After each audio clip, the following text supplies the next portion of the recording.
Okay, I think we'll get started. If all of you could just kind of gather around over here for a second.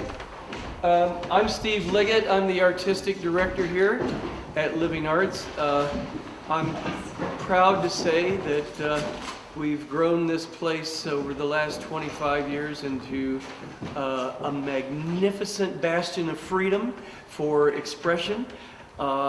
We pride ourselves in developing and presenting contemporary art forms, and one of those forms is painting, and you're going to see and hear from two artists tonight at the Creative Cocktail Hour. Our first artist is Monty Little, who is an amazing artist from Arizona. Tuba, right? Yeah. Tuba City. Tuba City, yeah. And he has been just skyrocketing in his career lately, and we're really lucky, I think, to have him here. I know he is a veteran of two deployments, and he's just a great person as well, as you're about to see. So please welcome Monty Little. Come in a little bit. Hey, good evening, everyone. My name is Monty Little. I'm originally from Tuba City, Arizona, but I moved around a lot from California to Washington, D.C., and New Mexico. So, originally from the Navajo Reservation, the western part of the Navajo Reservation, and right before I went to school, I was in the Marine Corps for 4 years. I was serving with 2nd Battalion, 5th Marines, which is an infantry company. And during my time being with the Marine Corps, went to Southeast Asia and also Aramadi, Iraq. And during my time in Aramadi, Iraq, we stayed there for about 7 months. And as soon as I got out of the Marine Corps, I went to school at the Institute of American Indian Arts, and I graduated with 2 majors in creative writing and also in studio arts. And now I'm here with Tulsa Artist Fellowship. So I want to thank you guys for stopping by and looking at the artwork, and also taking your time to listen. So I just wanted to just tell you that Displacement was actually, it's the very first chapter of my career. I think that since I'm just a recent graduate, I consider this my first real show that I've been in. I've been included in exhibitions all over, nationally and also internationally, but I feel that Tulsa and also Living Arts giving me this chance to include 14 works has really made, allowed me to actually make this my very first real show. So I just wanted to say this is chapter 1 of my career, and I thank you all for being here and coming out here. So I just wanted to read a short poem that I had written, and this show is actually based off of this poem. And this poem was actually a 28-page manuscript book of poetry that's unpublished, and so this is a little section out of it. And this the manuscript is called The Overhang of Cumulus. And could you say that again? The Overhang of Cumulus. Cumulus. Yeah. So this is in between. I'm not sure, like page 13 or something like that. So, and I talk about. I go back and forth, and this is. It's cut up in 3 sections. So I talk about being in Iraq, then I talk about being out of Iraq, and then looking back and basically mashing those two together and talking about the experiences that I've been having. So, and this is part of the first part. So, at times, silence worries me. I lie awake listening to it, try not to interrupt its accent. I imagine myself surrounded with mundane things, caught. I separate ammo from the ones I fired to the ones that have missed me. The silence calmly watches me. Sometimes my trigger finger locks in a curved position. Warm water loosens the tension. Shadows of homes move through me, and I feel the slight change in degrees. It's unquestionable. The city's warm breath, heat that whistles the tea kettle's trajectory of mortar fire on grandma's stove. Lung the architecture of clouds because I can't keep them with me. A familiar haunting is in the ghost shade, smelling of pine needles. Its mystery spines the considerable storm.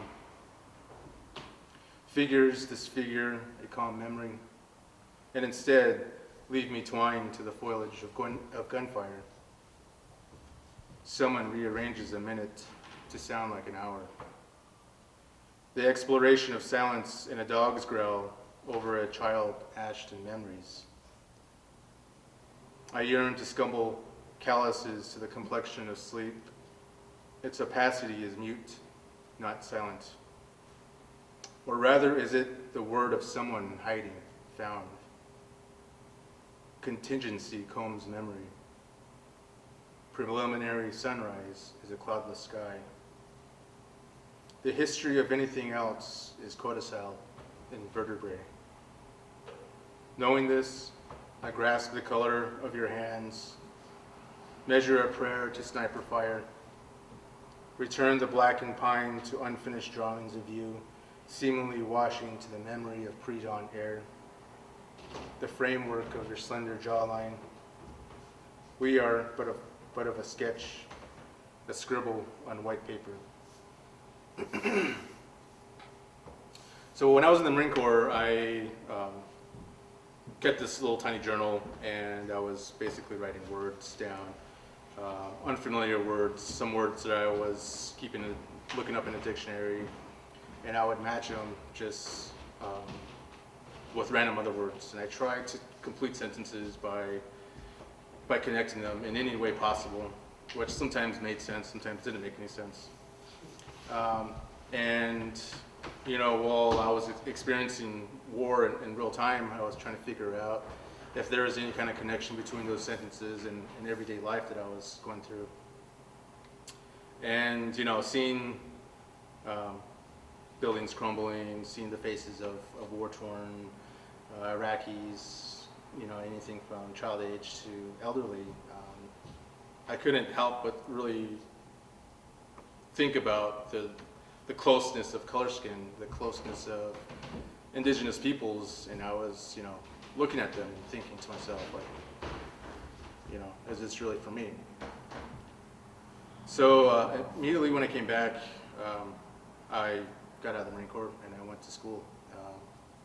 With my wife's help, she encouraged me to go to art school. And there I found that me writing all those sentences really helped me unfold and, you know, basically figure out exactly what I was doing. And as I started to uncover all these sentences, I was using those same sentences in my poetry.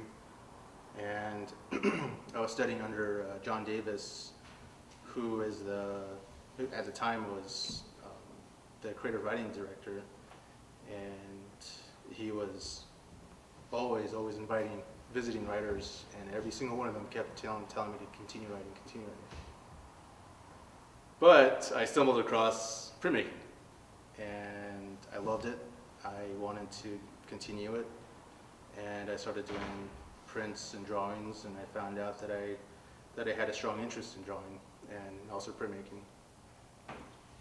And so later on, I started to figure out that I was actually prescribing my 2D works into, or actually they were coming from a lot of my drawings.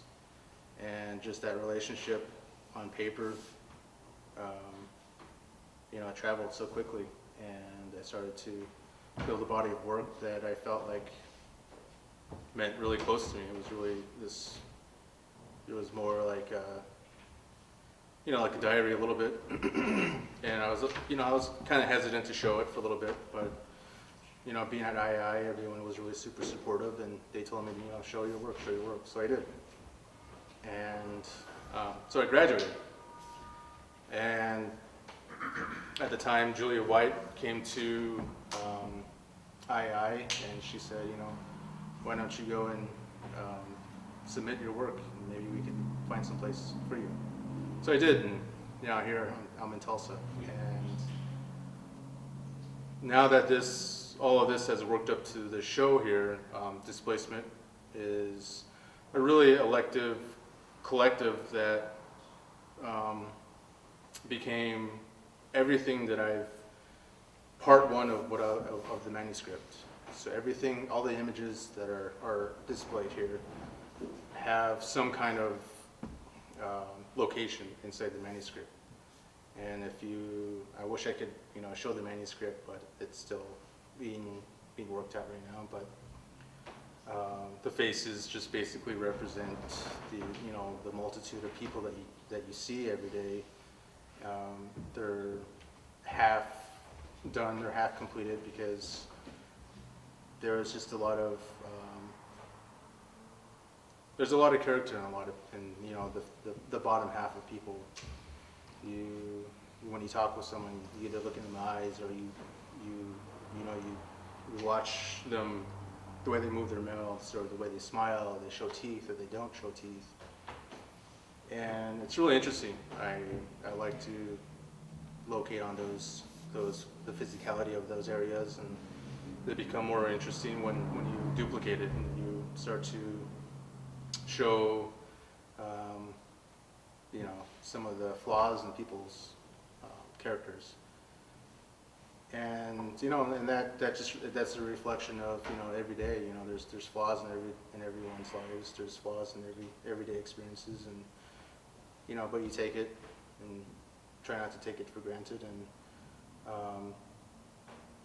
so this show, the reason why I call it Displacement was because being as an Indigenous person, you're faced with a lot of issues, especially what's going on right now, especially with the pipeline going on right now,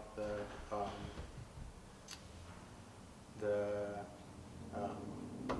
Dakota Access Pipeline.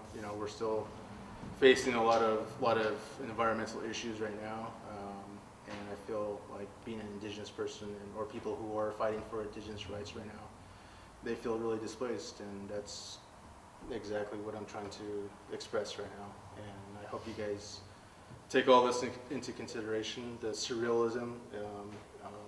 Every viewer will see it differently, and I hope you kind of look at it and really reflect on yourself. Take your own knowledge of what it means to be.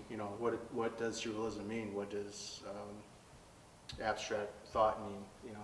Take that and kind of educate yourself on what it is. If you guys have any questions, I'm here right now, and thank you guys again.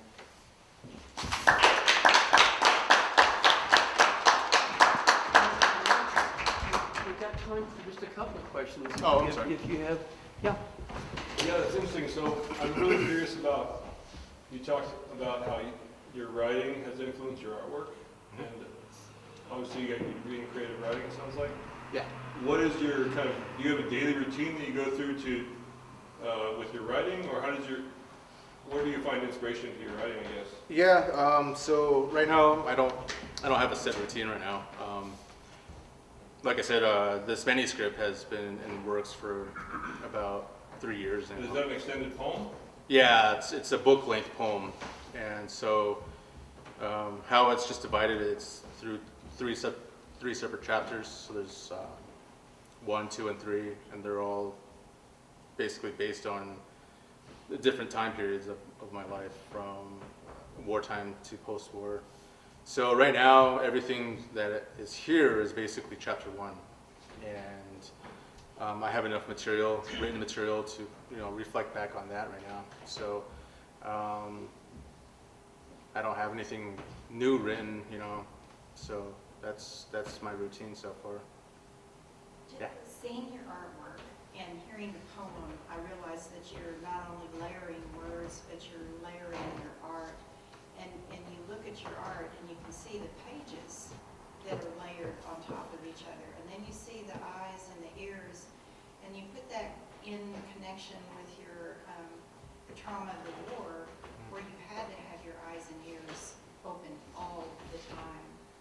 So it's so expressive, and I don't know if you've seen any of Rick Bartow's work. Mhm. He died last year. This is the same feeling that you got from seeing his work. Yeah, he really inspired me. He was one of the Native American artists that I really enjoyed studying. He, he was also a veteran too. He served, he served in the Vietnam War. And as he came back, he was suffering from PTSD, and everything that all of his work actually derived from is from PTSD.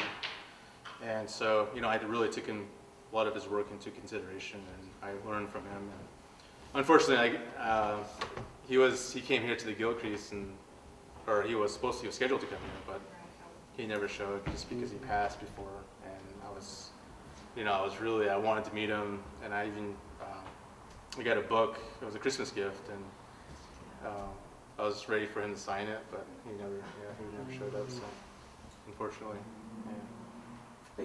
It seems like to me, and tell me if I'm off, but there are places in the portraiture part of these pieces that remind me somewhat of Catlin's work, and I didn't know if you had been also kind of influenced by some of the early paintings of Native people. A lot of that, like, I guess it is like a reference, because right now I'm going through a lot of Edward Curtis's photos too. So Yes. alongside Catlin's, I'm kind of using those same images, but flipping it almost and creating these really surreal images in my newer work now that I'm doing. So I have all these studies that are masked off and taped off and everything. I'm completing a series pretty soon, but as opposed to these are all World War II and Cold War images, and I like to look at a lot of expressions during that time, just because you see a lot of, like, especially during wartime, you see a lot of disdain, or you see a lot of expressions in their faces, and it's just, I saw this really interesting project of, I can't remember who did it exactly, but they showed a before picture of a soldier who went to, right before he went to Iraq, and they showed another after picture of him, the same person again, after, and you just see like this crazy, like, it's almost like a 10-year difference. That it seemed like they aged him like pretty well. So, and just that, I like to take those into consideration in my work too. So, yeah. The significance of the red dots. Oh, so being Diné from Navajo Nation, we take a lot of geometric patterns, and there are lots of times they're fabricated and they're repeated over and over again. So a lot of geometric lines, a lot of shapes, like for instance, like different patterns, and they're woven into rugs, and they kind of tell stories of their location too. So I'm taking that into consideration and making it my own. So you have a lot of dots here, and just the dots just represent, what kind of, being Native American. And then the dots just, they represent, I don't know if this makes any sense, but you know how, like, when you look into the sun and you see these little spots here and whatnot. So you have a lot of that daze, that almost like that displacement where you're just like, wow, like, exactly where, I don't know. Were bullet holes, but displacement through bullet holes. Oh yeah.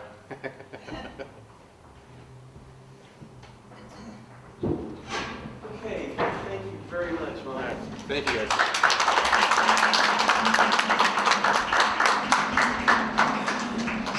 It's always interesting to me to be able to see how long it takes a person once they move to Tulsa that actually people get to know them.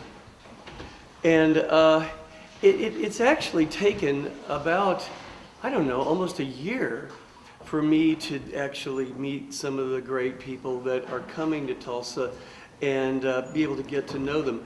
I want to say that we're trying to work things out so that we can actually welcome the 15 new Tulsa Artist Fellowship artists at the next Creative Cocktail Hour, the end of February, and then in March, the new writers that have been brought here to town to be able to read some of their work and for you to get to know them. So I really encourage you to tell your friends also to be able to come to that, because really we did this about a year ago with Monty and several of the people, and I think it helps to be able to see their work and a body of their work and be able to say, wow, you know, this is what you're about a little bit, and to meet and talk to them. So I'm glad you guys are here tonight, and I hope you'll come back in February. And our second wonderful artist of this evening is Winston Peraza, who is one of the co-founders of Cubic, one of the top graphic arts firms in Tulsa. Actually, they're all over the world, but I've known this character for a number of years, but I've always been very inspired by his artwork. And we'll go into the next room and